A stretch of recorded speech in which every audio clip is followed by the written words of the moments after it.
So we are looking here at 573% in just under 4 weeks. What exactly is this? Well, it's Blockstreet with its token Block. That is BLOCK. And a lot of people are asking whether its success is just a function of its connection with Trump World Liberty Financial, or is there something bigger here? Is there something that's building in the background, another variable that we should consider? Chances are this is the first time you're hearing about this project. So what exactly is Blockstreet and why is it reflecting these kinds of gains? In this video, we're going to deep dive, we're going to analyze, and I'm going to make the argument as to why this is a very important infrastructure project, really for one of the top stablecoins, and by extension, why it's worth considering.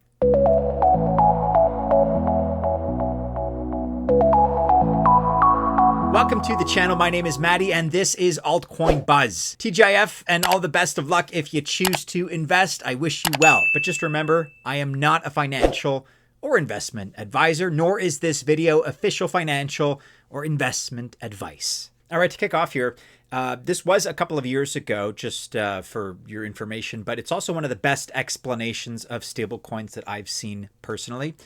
USDT, for context, does not comply with the United States government regulations. Most of its users are not Americans, and it's essentially the on-chain version of the euro-dollar market, at least arguably. And it's non-Americans who use it as a form of digital dollars. USDC, which you're perhaps more familiar with, by contrast, does comply, and it's kind of like the onshore US dollar market on-chain. But while USDC is the leader, and that's undisputed, there is another compliant stablecoin that's pretty hot on its tail. And that just so happens to be USD1.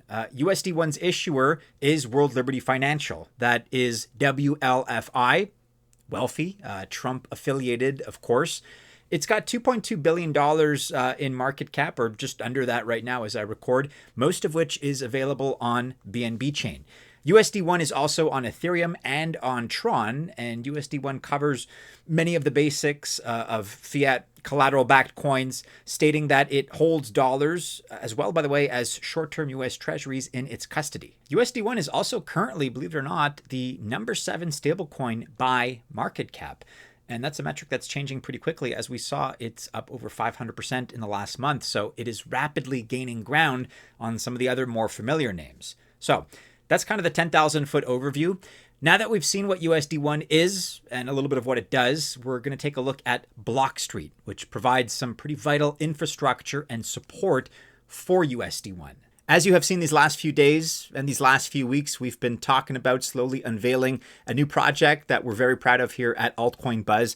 Check out the link in the description below. We're inviting all of our viewers to try it, to check it out. Once again, you can find the link and participate in the description below. Blockstreet says that it's built for builders, and it's hard to think of two projects that really benefit more from the recent passage of the Genius Act in the United States than this pairing of Blockstreet and USD1. They are compliant, really, in a world where most coins out there, like the vast majority, are not. And USDC, by the way, is a great project, but it can't take up 100% of the compliant market. As with a lot of other cryptocurrencies, but also this extends into stablecoins, this is a big pie, and there is room for multiple winners. Stablecoins are common in all kinds of areas of crypto, so that includes trading, remittance, certainly, on-ramps and off-ramps to more readily available fiat currency and others as well. And so the idea here is that Blockstreet helps builders across all of these areas. RWA, real-world assets, DeFi, decentralized finance, crypto debit cards, and all kinds of other protocols need access to stablecoins. They need to be able to integrate them into their projects, but it can sometimes be hard to do so. And most ecosystems are simply not equipped to handle this. And if they can launch with a stablecoin, then they often have issues of scale. Issues that you've probably seen before. So for example, low adoption, or maybe having to provide multi-chain support. So how does Blockstreet support USD1 integration specifically? Well, they offer a launchpad so that any project can integrate USD1 and have access to compliant capital. And RWA projects in particular really need this, as you see here with the example of Plume. Blockstreet also offers multi-chain access and attribution, which really is just a fancy way of saying access to USD1 across various chains. USD1 is available cross-chain already thanks to none other than one of my favorites, Chainlink's CCIP. Like Sergey was saying, Chainlink is absolutely critical to merging traditional finance and decentralized finance, which has been our mission at World Liberty Financial ever since the start. We don't see a world where DeFi exists in its own ecosystem and traditional finance carries on, but we believe in a very short amount of time that they will, in fact, merge and just be the future of finance.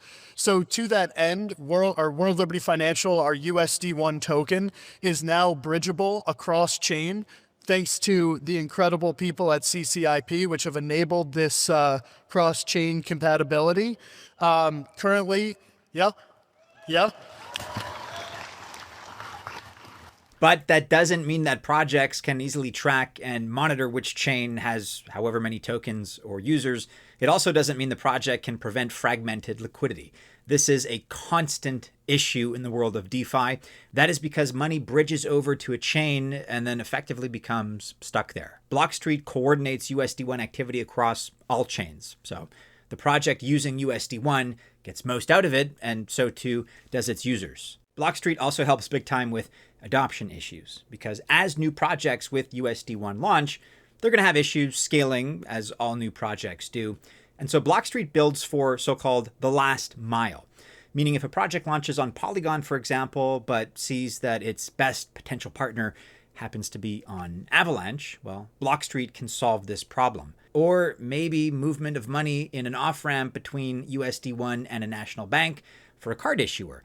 The use of APIs and custom dashboards means projects can see everything that they need just really at a glance, very, very effectively and efficiently. Now, since many of us have used crypto for years, it can actually be easy to forget that securing this last mile, so to speak, for on-ramps and off-ramps can be hard to do.